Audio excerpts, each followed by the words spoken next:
जी काही दीक्षा होत असते ती परंपरेची शक्ती असते. बुवांनी आत्ताच सांगितलं की एखाद्या शब्दाचा अर्थ कसा बघायचा असतो. ही परंपरेची जी शक्ती आहे तशी आपल्याला देखील काका महाराजांनी काहीतरी परंपरा घालून दिलेली आहे आणि त्याच परंपरेचा एक भाग किंवा पहिला भाग म्हणजे एक विशिष्ट प्रकारची यज्ञाची योजना. त्याचप्रमाणे जन्माचं कीर्तन आणि ती परंपरा आज बुवांनी आणि त्यांच्या साथीदारांनी राखलेली आहे. त्यांना स्वामी महाराजांचे आणि काका महाराजांचे खूप खूप आशीर्वाद. श्रवणम कीर्तनम विष्णुस्मरणम पादसेवेकम अर्चनम वंदनम दास्यम सख्यम आत्मनिवेदनम या सगळ्या भक्तीला बुवांनी थोडा थोडा स्पर्श करून आपल्यापुढे एक चांगलं सुंदर चरित्र उभं केलं. आणि त्या सगळ्यांना एक गुण गायनी घरी जो माझे स्मरण त्याचे घरी असे जाणून गायन प्रीती अभ्यासी. आपण ही श्रीची ज्ञान सेवा करत आहात ती सद्गुरूंच्या चरणी प्रभू दत्तात्रयांच्या चरणी रुजू होत आहे यात शंकाच नाही. स्वामी महाराज चैतन्य रूपाने इथे आलेले आहेत किंवा नाही, त्यांनी आपल्याला दर्शन दिलं किंवा नाही, ते आपल्याकडनं कार्य करून घेत आहे किंवा नाही, या सगळ्या शंका आपल्या मनामध्ये ज्या होत्या त्या आता सगळ्या निरसन झालेल्या आहेत असं मला वाटतं. कारण बुवांनी जो दुसऱ्या सरस्वती स्वामी महाराजांचा उल्लेख केला त्या पोथीमध्ये आहे की हे बाळ कधीच पाळण्यामध्ये रमलं नाही, हे पाळण्यामध्ये कधीच झोपलं नाही, हे नेहमी जमिनीवर झोपायचे. स्वामी महाराजांचा जन्म झाल्यानंतर ज्यावेळेला बाळ पाळण्यात ठेवलं त्यावेळेला त्या बाळाने शृंखला तोडून टाकल्या आणि सांगितलं की नाही, मला तुमच्या सगळ्यांबरोबर येऊन हे कार्य करायचं आहे. हा फार मोठा योग आहे असं मी म्हणेन किंवा असं समजेन. त्यामुळे स्वामी महाराजांनी मी नेहमी सांगत असतो की सेवा करणं किंवा सेवा करणाऱ्याकडे कोणत्याही प्रकारचं क्रेडिट नसतं. खरी क्रेडिट जे असतं ते सेवा घेणाऱ्याकडे असतं. त्यांच्या मनात जर काही इच्छा असेल तर आपण सेवा करू शकतो, त्यांच्या मनात इच्छा नसेल तर आपण सेवा करू शकत नाही. अशी अनेक उदाहरणे मी बघितलेली आहेत. माझ्यासहित अशी काही उदाहरणं आहेत की ज्या वेळेला त्यांच्या मनात नसतं त्यावेळेला ते सेवा घेत नाहीये. ज्या अर्थी आपल्या सगळ्यांकडनं ते सेवा घेत आहेत याचाच अर्थ असा आहे की त्यांची कृपादृष्टी ही आपल्या सगळ्यांवर आहे. आज प्रथमच आलेले पाळेकरजी आणि कुमारजी, मला असं वाटतं कुमारजी लहानपणी काका महाराजांकडे येते असं किंवा बघितले असेल, पाळेकरजींनी देखील बघितलेलं आहे. आज काका महाराजांना देखील खूप आनंद झाला असेल आणि नुसताच आनंद झाला असेल असं नाहीये, तर त्यांनी ही अशीच कृपा आपल्या सगळ्यांवर सतत करत राहावं. आज जे कोणी दुःख श्रद्धेत वगैरे हा कार्यक्रम बघत असतील त्यांच्यावर देखील त्यांनी कृपा करावी अशी मी त्यांच्या चरणी विनंती करतो. आपण उभयतांनी बुवांनी स्वामींचा प्रसाद स्वीकारावा असं मी आपल्याला सूचित करतो.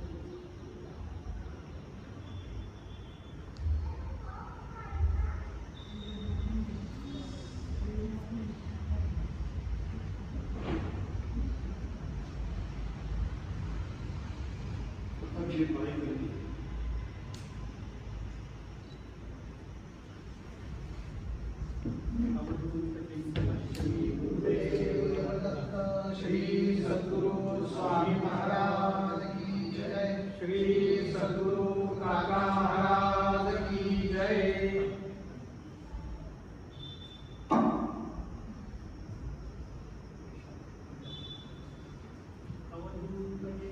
श्री गुरुदेव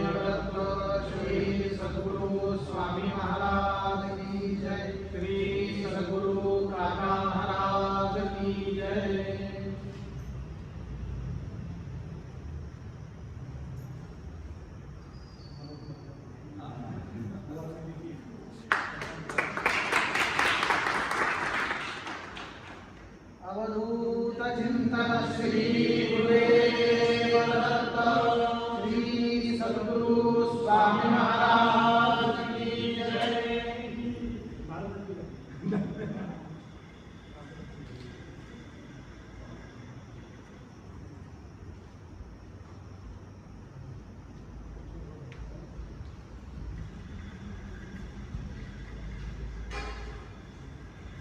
अशा रीतीने मी तुम्हाला हा प्रसाद समारंभ जो आहे तो संपन्न झालेला आहे आणि अशा प्रकारची सेवा करण्याची संधी या दोघांनाही सतत राहू अशी स्वामींच्या करण्याच्या चिंतनात प्रार्थना करत आहे। अवधूत चिंतन श्री गुरुदेव दत्त श्री सद्गुरु स्वामी महाराज की जय। श्री सद्गुरु काका महाराज की जय। श्री लक्ष्मी नारायण भगवान की जय। यज्ञ नारायण भगवान की जय। आता आपल्या एक सविता डॉक्टर लवेकर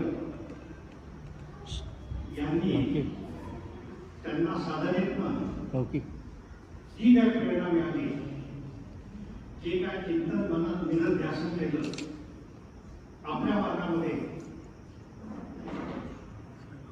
या मनाला फार महत्व दिलं गेलेलं आहे।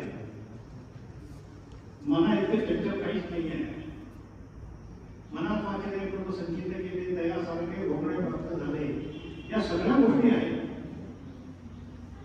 परंतु मनोबोधाचं किंवा मनाच्या श्लोकाचं जे विवरण आहे, जे चिंतन मनन आहे, ते आपल्या मार्गाच्या दृष्टीने करणारं असे जे काही विचार त्यांच्या मनात आले ते त्यांनी शब्दबद्ध केले। शब्दबद्ध केल्यानंतर जे आपण असे घ्यावे ते इतरांशी सांगावे, या भावनेतनं रामदास स्वामींची जी भावना आहे त्या भावनेतनं त्यांनी ते जे त्यांचे विचार होते ते शब्दबद्ध केले आणि ते लिखाण आज आपण पुस्तक रूपाने प्रसिद्ध करीत आहे। त्याचा मला फार आनंद होत आहे। त्यासाठी परमपूज्य राजे महाराजांनी त्यांना खूप मार्गदर्शन केलं, तर त्याबद्दल त्याचे दोन शब्द राजे महाराजांना सांगावे अशी मी त्यांना विनंती करतो।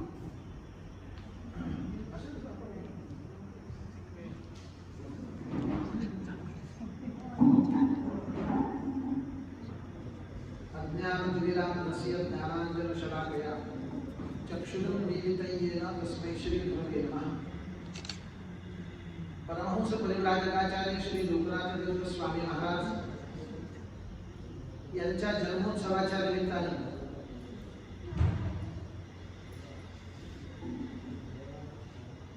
आपल्या आश्रमाचे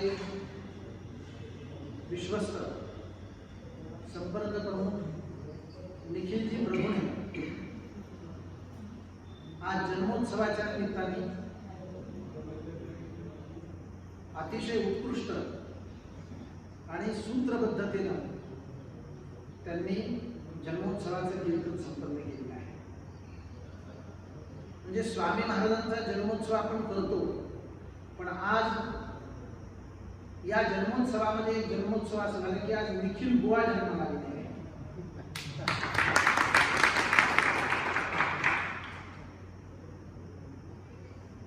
आपल्याला परंपरेचं वैशिष्ट्य आहे, आपल्या या मार्गाचं हे वैशिष्ट्य आहे की जे काही परंपरेनं आणि ओघाने सहज येतं, जे सहज येतं ते कृपादान केले संती ते कल्पांती ही सरे।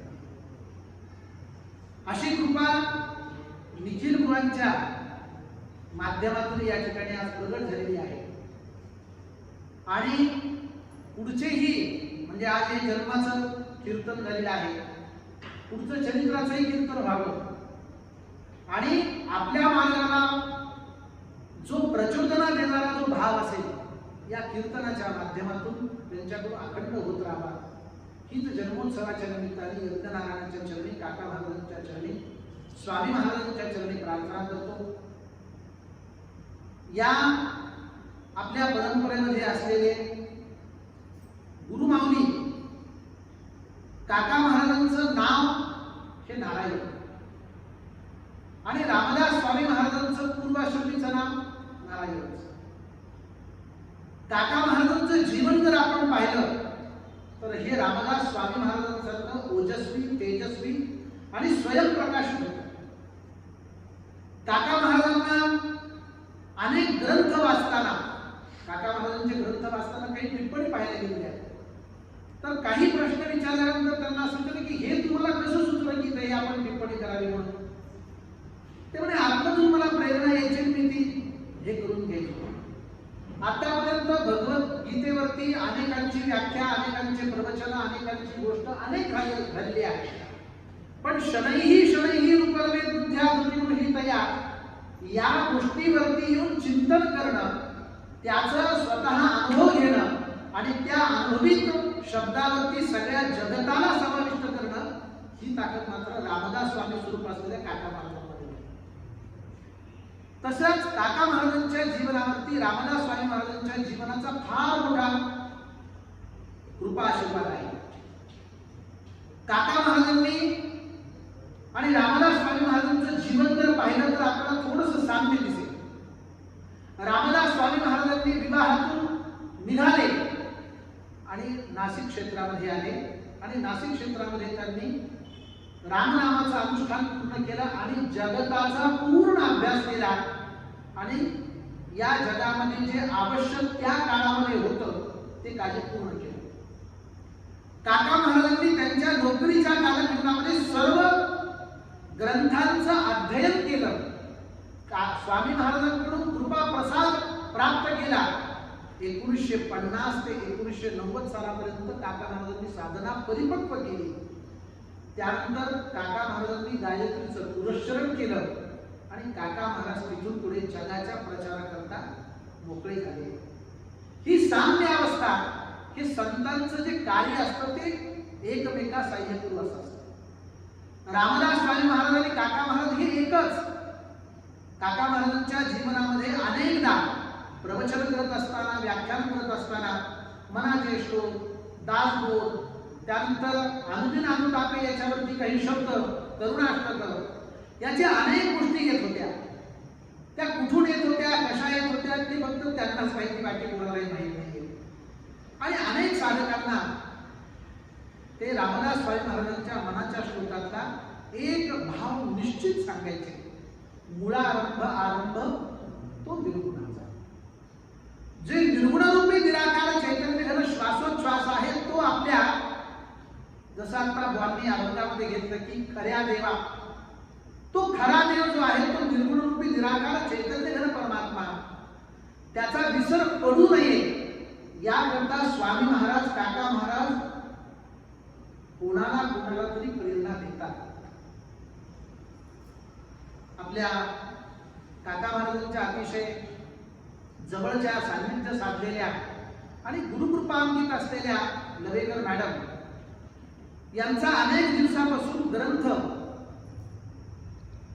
वाचनाचा आणि त्याबद्दल काही चिंतनाचा कालखंड चालू होता. आणि अनेकदा काही वैयक्तिक, पारमार्थिक, प्रापंचिक, व्यवहारिक चर्चेच्या चिंतनेतून माझ्याशी संपर्क आला आणि सहज एका चातुर्मासात त्यांनी प्रश्न विचारला की गुरुजी मी यावर्षी काय करू. तर मॅडमला सांगितलं की मॅडम आपण काय करा की मनाचा श्लोक वाचायला सुरुवात करा. मनाचा श्लोक एक वाचायचा आणि त्याच्यावरती दिवसभर चिंतन करायचं आणि जे चिंतन होईल ते साधनेतून काय अनुभव येते हे तुम्ही तुमचं पाहायचं. बरं ते लिखाण करावं, ते कुठेतरी प्रस्फुटित करावं, कोणाला दाखवावं, काही त्याचा काही संबंध त्या विषयाशी नव्हता. पण असं आहे की साधना आपल्याला कधीही शांत बसू देत नाही. जसं परिपक्व झालेलं फळ ते त्याच्या गंधाने आणि त्याच्या द्रव रूपाने आपोआप सर्वांना समाविष्ट करून घेतं आणि बोलावून घेतं, तसे त्यांची साधना या मनाच्या श्लोकाची चालत असताना, मनाचे श्लोक ते करत असताना त्यांना साधनेतले आणि मनाच्या श्लोकाचे साधर्म्य त्यांना दिसायला लागले. त्याच्यावरती काही शब्दावरती चर्चा, काही व्याख्यानावरती चर्चा, काही असलेल्या गोष्टीवरती चर्चा अनेकदा होत गेल्या. आणि मग त्यांनी विचारलं की गुरुजी आता मी पुढे काय केलं पाहिजे. सहज आतमधून प्रेरणा आली की त्यांना सांगितले की आपण हे लिखाणाला सुरुवात करा. त्या म्हणतात मी कधी काही लिहिली नाही हो म्हणे, पण सुरुवात करा, पुढे बघू काय होईल. आणि त्याचं आज दिव्य रूप या पुस्तिकेच्या माध्यमातून स्वामी महाराजांच्या जन्मोत्सवाच्या निमित्ताने काका महाराजांच्या सान्निध्यात आणि परमपूज्य प्रकाशराव प्रभुणे महाराजांच्या हस्ते आज ते प्रकाशित होत आहे. मला खूप आनंद वाटतो. साधकाचं साधन हे स्वतःच्या उद्धाराकरता तर आहेच, पण आपल्याला मिळालेला मार्ग, हा मिळालेला मार्ग कसा सगळ्या संतांनी प्रतिपादित केलेला आहे आणि तो सगळ्यांना कसा आपण अनुकरणीय आहे याचं विश्लेषण प्रत्येक साधक परिपक्व अवस्थेमध्ये गेल्यानंतर आपोआप करतो. त्याचा एक द्योतक आणि त्याचे एक मूर्तिमंत रूप मॅडमने आज या ठिकाणी प्रकट केलेलं आहे. मी आदरणीय नवेकर मॅडम यांना विनंती करतो की या पुस्तकाबद्दल आपल्याला जो काही अनुभव आला, काका महाराजांची प्रेरणा मिळाली, प्रभुणे महाराजांचं त्यांना काही मार्गदर्शन मिळालं, याबद्दल त्यांनी आपलं मनोगत व्यक्त करावं. नमो नमः.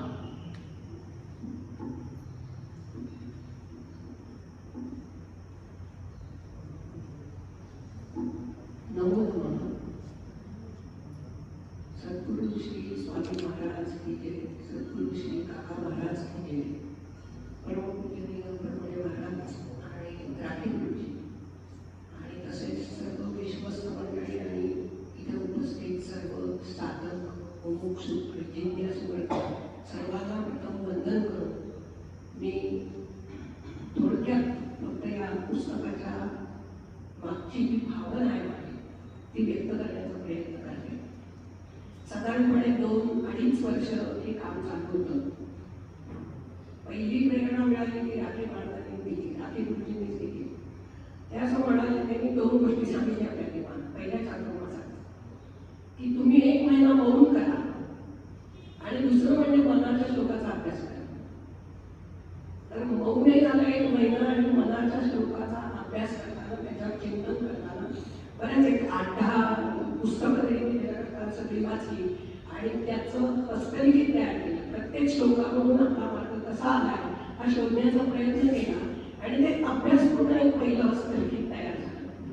ते हस्तलिखित तयार झाल्यानंतर प्रभुणे महाराजांच्याच हस्ते आपल्या स्वामींच्या चरणी, काकांच्या चरणी ते ठेवलं होतं आणि म्हणजे त्यांचा आशीर्वाद त्या ठिकाणी मला मिळाला.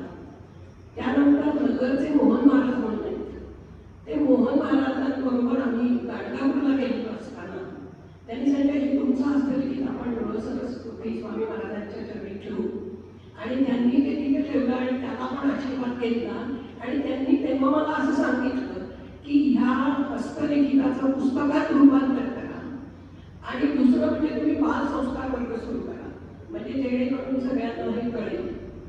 तर ते त्यातला हा जो भाग आहे पुस्तक रूपाने करा, पण हे सगळं अभ्यासपूर्ण होतं. पहिलं ते लेखन होतं ना, ते इकडून तिकडून वाचून थोडक्यात माहिती एकत्र करून ते लिहिलेलं होतं.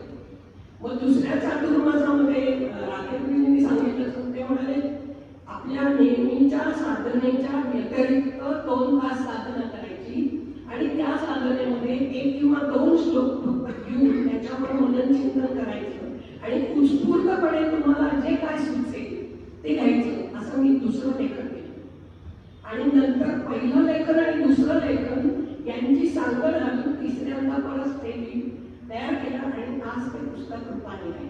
सांगायला वाटतं की माझं स्वतःचं हस्ताक्षर वाचनीय आहे पण सुंदर नाही आणि म्हणून हे काम माझ्या 2 भाच्यांनी केलं. त्यापैकी एक भाची इथे आहे मला प्रिया चोडकर आणि तिची मोठी बहीण श्रेया चोडकर, आता ती पटवर्धन आहे, मिसेस पटवर्धन. तिने पहिल्या वेळेला हस्तलिखित तयार केलं होतं, तिने दुसऱ्या वेळेला हस्तलिखित तयार केलं आणि त्यांच्या सगळ्यांच्या मला मार्गदर्शन आणि त्यांची मदत मिळाली.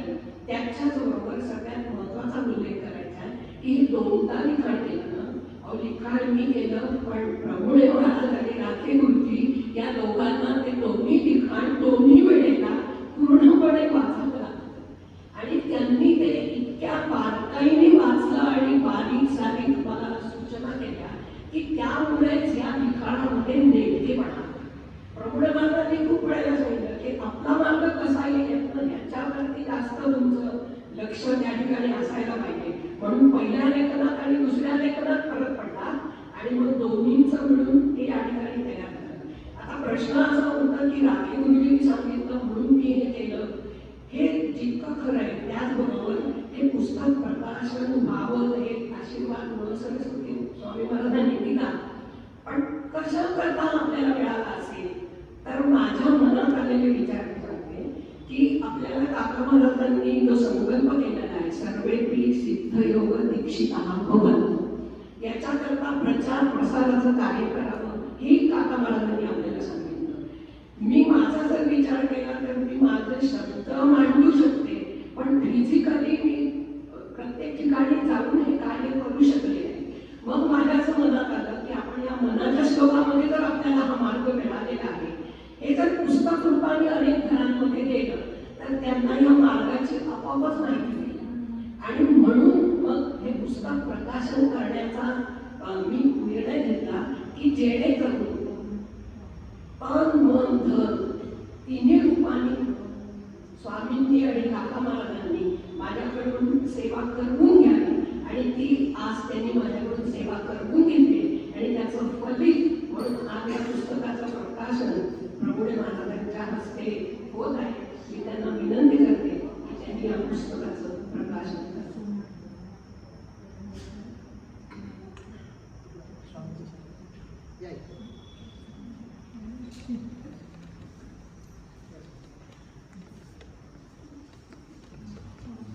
सगळेजण उभे राहा.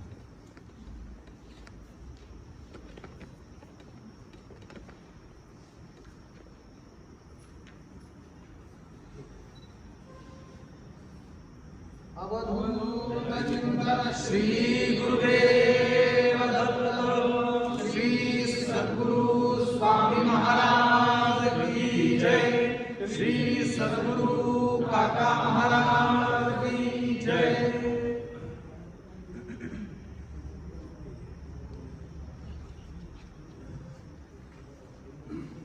अवधूत चिंतन श्री गुरुदेव दत्त श्री सद्गुरु स्वामी महाराज की जय. श्री सद्गुरु काका महाराज की जय.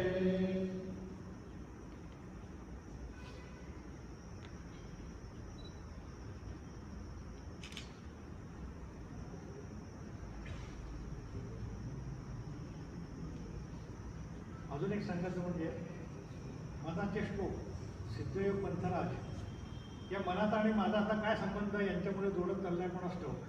याच्यानंतर माझ्याकडे मनतरंग हे देखील एक हस्तलिखित आलं आणि त्याचे लवकर प्रकाशन व्हावं अशी मी इच्छा व्यक्त करतो. तेही अतिशय सुंदर पुस्तक लिहिलेलं आहे.